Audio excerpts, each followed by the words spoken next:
नमस्ते भारत। अगर हम देश की सुरक्षा को एक बिजनेस डील में बना दें, तो क्या हम असल में अपने देश को और अपनी आने वाली जनरेशन को सेव कर पाएंगे? आज मैं एक सच बात आपके सामने रखना चाहता हूँ। ये मामला सिर्फ जॉब्स का नहीं, ये मामला हमारी रक्षा का है, देश की सुरक्षा का है। सबसे पहले कुछ नंबर और फैक्ट्स जान लो। इंडिया में 41 ऑर्डिनेंस फैक्ट्री बोर्ड यूनिट्स को डिसॉल्व करके उन्हें 7 नए डीपीएसयूज में कन्वर्ट कर दिया है, और कारण ये बताया गया है कि क्यों कन्वर्ट किया है, जिससे फंक्शनल ऑटोनॉमी अच्छी हो, एफिशिएंसी अच्छी हो और आत्मनिर्भर भारत बने। लेकिन ये बदलाव एक बहुत बड़े मुद्दे का पहला कदम भी बन चुका है, निजी हाथों में डिफेंस मैन्युफैक्चरिंग के लिए दरवाजा खोलना। इन फैक्ट्रीज में काम करने वाले लोग ना मशीन नहीं है, परिवार है यार। ये लोग अपनी लाइफ को सेक्रीफाइस करके डिफेंस मैन्युफैक्चरिंग करते हैं। जैसे हमारे लिए आर्मी जरूरी है, वैसे ये लोग भी, क्योंकि यही वो लोग हैं जो बड़ी बड़ी मिसाइल्स बनाते हैं, जिनके कारण इंडिया खुद को डिफेंस एंड अटैक कर सकता है। और इनकी लाइफ तो इतनी रिस्क में रहती है कि उन्हें पता भी नहीं कि अगले किस सेकेंड पे वहां पे ब्लास्ट हो जाए, मैन्युफैक्चरिंग में कोई मिस्टेक हो जाए, या फिर कोई बॉम्ब वहां पे रखा हुआ ओवर हीट हो जाए और ब्लास्ट हो और किसी की भी जान चली जाए। This is amongst the toughest job in India. और ऐसे कितने केसेस देखे हैं कि किसी सीनियर ने जूनियर को ट्रेन किया और कुछ महीनों बाद पता चला कि ये एक ब्लास्ट हुआ ऑफिस में, और उस ब्लास्ट में उस जूनियर की लाइफ चली गई। और ब्लास्ट कोई छोटे मोटे नहीं होते, इतने खतरनाक होते हैं कि 500 मीटर 1 किलोमीटर के रेडियस में जितनी चीजें उन तक अफेक्ट आता है, आवाज आती है, बहुत बड़े ब्लास्ट होते हैं। देखो, ये नए लड़के मेरे सामने भर्ती हुए 2012 में। और ये काम करते हुए बिल्डिंग में, और ये चितड़े उड़ गए इनके। इनको मैंने बहुत कुछ सिखाया था, लेकिन क्या करूँ। एस्टिमेट के मुताबिक ओएफबी में, ऑर्डिनेंस फैक्ट्री बोर्ड में, एम्प्लॉयज और सपोर्टिंग स्टाफ मिलाकर लगभग 80,000 लोग हैं। और ये 80,000 तो इंडिविजुअल्स हैं जो काम करते हैं।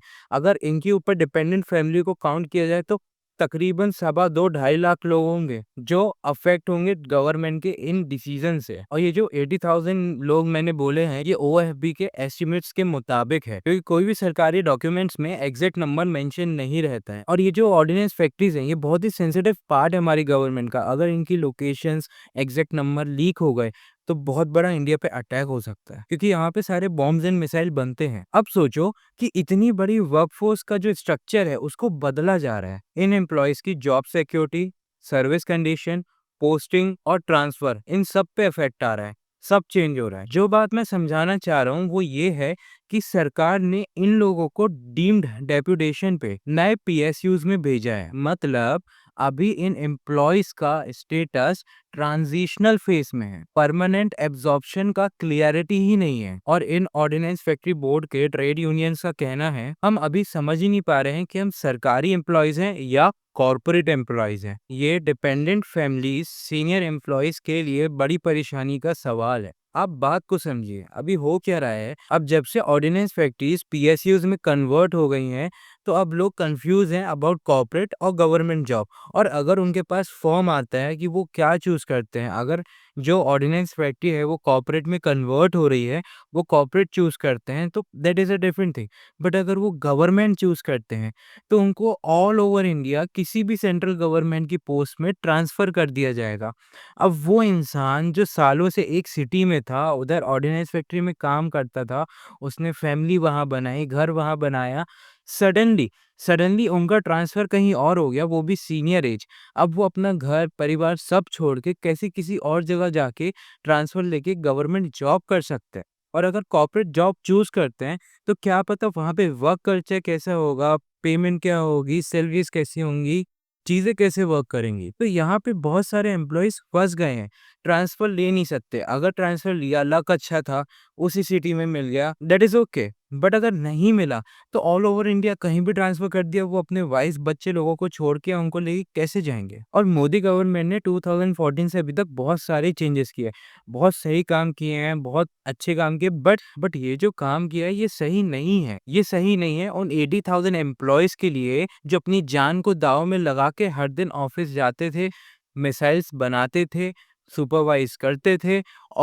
और इंडिया को प्रोटेक्ट करने में एक हाथ इनका भी था। ऐसे सेक्टर को, इतनी सेंसिटिव जगह को आप किसी प्राइवेट कंपनी को कैसे दे सकते हो? ये बात सिर्फ लोगों की जॉब की नहीं है, ये बात है हमारे देश की सुरक्षा की। देखो, जो डिफेंस मैन्युफैक्चरिंग होती है ना, वो सेंसिटिव टेक्नोलॉजी और सप्लाई चेन से जुड़ी हुई होती है। और पता है, एक्सपर्ट्स और यूनियंस ने भी वार्निंग दी है, जो वहाँ काम करते हैं। उन्होंने ये वार्निंग दी कि अगर हम प्राइवेट प्लेयर्स को कोर प्रोडक्शन या लाइफ साइकिल सपोर्ट दे देंगे, तो इंडिया का सिक्योरिटी रिस्क बढ़ जाएगा। जैसे मैं आपको एक एग्जांपल से ये चीज समझाता हूँ। कुछ डिफेंस पीएसयूज वेबसाइट को सिक्योरिटी रीजन से कभी-कभी टेम्पररी बंद कर दिया जाता है। फॉर एग्जाम्पल, जब अभी इंडिया पाकिस्तान का वॉर हुआ था, तब कुछ डिफेंस पीएसयू वेबसाइट्स को टेम्पररी टाइम के लिए बंद कर दिया गया था। क्यों किया गया था? क्योंकि उनमें सेंसिटिव इंफॉर्मेशन और लोकेशन होती है, जिससे हमारे एनिमी को हमारे बारे में बहुत कुछ पता चल सकता है। अगर यही चीज आप किसी कॉर्पोरेट या बिजनेस कंपनी को दे दोगे, तो क्या गारंटी है कि वो बिजनेस कंपनी अपने फायदे के लिए वेबसाइट को बंद नहीं करेगी? इन डेटा लीक्स या अनरेगुलेटेड एक्सेस से नेशनल सिक्योरिटी का इशू खड़ा होता है। अभी तक हमने बात की कि गवर्नमेंट के ये डिसीजन लेने से जॉब पे और इंडिया की सिक्योरिटी पे कितना अफेक्ट आएगा। अब थर्ड चीज, जिसको लेके ऑर्डिनेंस फैक्ट्री बोर्ड और एम्प्लॉयज परेशान है। एक और बड़े इशू की तरफ आते हैं, पेंशन। 2004 के पहले ओपीएस पेंशन स्कीम होती थी।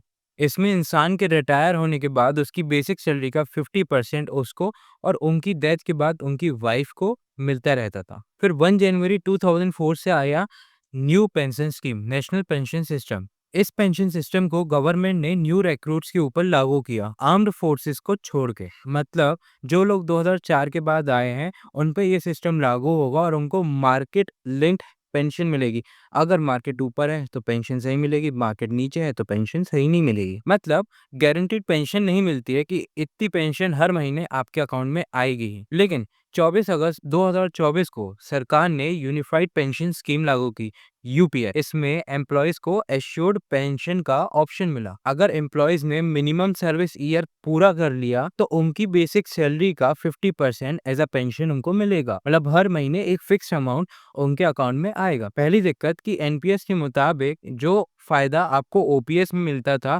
आपके फैमिली और बिलोंगिंग्स को वो एनपीएस सिस्टम के थ्रू नहीं मिलेगा। और दूसरी परेशानी ये है कि जो लोग 2004 वाले पेंशन स्कीम के अंदर आते थे, मतलब जो मार्केट से लिंक्ड पेंशन स्कीम थी, अगर वो चाहें तो वो यूपीएस में स्विच कर सकते हैं। लेकिन ये वन टाइम स्विच है, अगर आप वापस एनपीएस में जाना चाहो तो आप नहीं जा सकते। देखिए, अब मैंने आपको 3 मेजर रीजन बता दिए हैं। पहला जॉब, दूसरा इंडिया की सेफ्टी, उस पे अफेक्ट पड़ेगा, और थर्ड पेंशन। इसी कारण एम्प्लॉयज बहुत परेशान हैं, और वो एम्प्लॉयज परेशान हैं जो लिटरली अपनी जान को रिस्क पे रख के हर दिन ऑफिस जाते हैं। उनको नहीं पता कौन सा पल उनका आखिरी मूवमेंट है, कब ब्लास्ट हो सकता है, बट स्टिल वो वहाँ पे काम करते हैं। उन एम्प्लॉयज को इतना परेशान होना पड़ रहा है, और इन चीज़ों के कारण ना एम्प्लॉयज बिट्रेल फील करते हैं गवर्नमेंट को लेके कि यार हमने अपनी जान को हाथ पे रख के गवर्नमेंट के लिए इतना बड़ा रिस्क लिया, इंडिया के लिए इतना बड़ा रिस्क लिया, और बदले में हमें क्या मिल रहा है? एक इंसान ने पूरी रक्ष एक इंसान ने पूरी जिंदगी देश की रक्षा के लिए एक फैक्ट्री में काम किया, मिसाइल्स और बम बनाए। उसको कहा गया कि अब आप एक काम करो, गवर्नमेंट पे नहीं हो आप, अब आप कॉर्पोरेट सेक्टर में आओ। ट्रांसफर हो सकता है, पोस्टिंग बदली जा सकती है, कॉन्ट्रैक्ट लेबर हो सकता है, कितनी सारी चीजें हो सकती है जिससे वो अफेक्ट होंगे, और रिटायरमेंट के बाद पेंशन मार्केट पे डिपेंड होंगे। ट्रेड यूनियंस का कहना है ये हमारी इज्जत और लाइफ लॉन्ग सिक्योरिटी के साथ एक खिलवाड़ है, और जब लोग अपनी इज्जत, अपनी रिस्पेक्ट, अपनी जॉब को लेके इनसिक्योर फील करेंगे, तो वो अच्छे से वर्क कैसे कर पाएंगे, काम कैसे कर पाएंगे देश के लिए। मैं यहाँ पे अपनी तरफ से कुछ पॉइंट्स और कुछ चीजें कहना चाहूंगा। देखो, यहाँ पे ना दूसरा पर्सपेक्टिव सोचना भी जरूरी है, जिससे लोग ये ना कहें कि ये वीडियो एक तरफा है। क्योंकि मैंने ये वीडियो पूरा सोच समझ के सर्च करके उस हिसाब से बनाई है कि एम्प्लॉयज की भी बात रखी जाए। गवर्नमेंट को अगर अपनी बात सुनानी है तो वो एक ट्वीट के जरिए सुना सकती है, लेकिन एम्प्लॉयज वो अपनी आवाज कैसे सुनाएंगे? किसी ना किसी को तो ऊपर आना पड़ेगा, बोलना पड़ेगा, उनसे बात करनी पड़ेगी, उनके टच में रहना पड़ेगा। That's why I am making a video. देखो, गवर्नमेंट ये जो कर रही है, इसके पीछे गवर्नमेंट का आर्गुमेंट ये था कि ऑर्डिनेंस फैक्ट्री बोर्ड लगातार लॉस में थी। फाइनेंशियल ईयर 2019 टू 2020 में ओएफबी ने 2844 करोड़ का लगभग लॉस किया था। अब रीऑर्गेनाइज्ड डीपीएसयूज के कंबाइंड प्रॉफिट को देखा जाए तो फाइनेंशियल ईयर 24-25 में 1625 करोड़ का प्रॉफिट किया और इसमें एक्सपोर्ट ऑर्डर भी बढ़ा है अराउंड 3500 करोड़। ऑर्डिनेंस फैक्ट्री के कुछ यूनिट्स को मिनी रत्न 1 मिला है। इसका मतलब ये है कि वो यूनिट्स पहले से अच्छा परफॉर्म कर रहे हैं। मे बी गवर्नमेंट का भी डिसीजन सही हो सकता है, पर उनके इस डिसीजन से ज्यादा महत्वपूर्ण ये है, सुधार तभी सस्टेनेबल होता है जब लोगों की जॉब सुरक्षा और देश की सुरक्षा को एक साथ रखा जाए। कि एम्प्लॉयज को आप परेशान कर रहे हो जिन्होंने अपने लिए अपनी लाइफ सेक्रीफाइस की, और बिकॉज ऑफ दिस पॉलिटिक्स में भी बहुत फर्क पड़ेगा। 80,000 मेंबर्स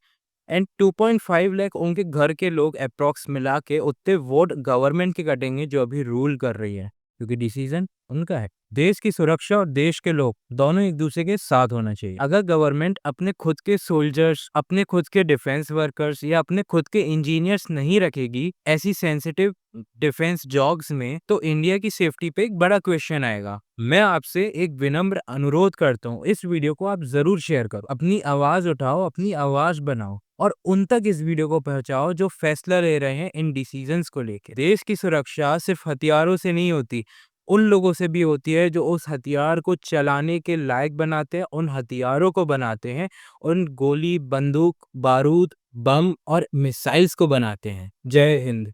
और आप में से जितने लोग वीडियोस देखते हैं उसमें से सिर्फ 3% लोगों ने सब्सक्राइब किया है, 97% ने नहीं। तो प्लीज सब्सक्राइब करिए जिससे मुझे एंकरेजमेंट मिले ऐसी वीडियोस बना। Like and subscribe.